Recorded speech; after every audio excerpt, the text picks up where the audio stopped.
On Saturday, I spoke to the Prime Minister. I updated him on coronavirus, the progress we're making, and our plans for the next few weeks. The government is united in our focus, our determination, and our national mission to defeat the coronavirus, and defeat it we will. I want to join the PM in expressing our heartfelt thanks to the brilliant team at St Thomas's Hospital, and as the Easter Bank holiday weekend draws to a close, I also need to thank all of the NHS staff, all of the other frontline staff who have been working so hard over the long weekend to care for those suffering from coronavirus. We thank you, we pay tribute to you, and we're immensely proud of all you're doing. And can I also take the opportunity to thank everyone who followed the advice to stay at home despite the wonderful weather and despite the challenges and the sacrifices that sticking to the advice presents to many families. I have to say that at the end of last week, we were concerned that people might start ignoring the advice or cutting corners, given the temptation to go out into the sunshine. In fact, the overwhelming majority of people stayed at home and understood the importance of doing so. You stuck to the advice, you denied the coronavirus the social contact it needs to spread, and people should be in absolutely no doubt that by staying home this weekend, you've saved lives. And you've also helped protect our precious NHS at this critical moment in the crisis. So thank you. Your efforts are making all the difference. And please keep them up.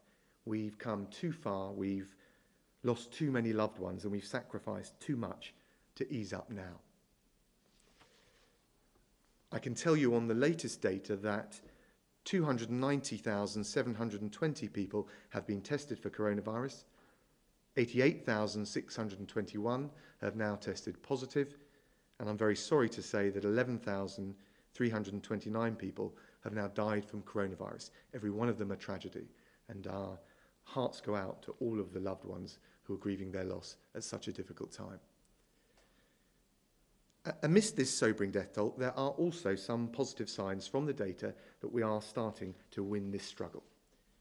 But we've still got a long way to go, and as those grisly figures that I just read out show, we're still not past the peak of this virus. So please, continue to follow the advice, now more than ever, to stay home, save lives, and protect our NHS.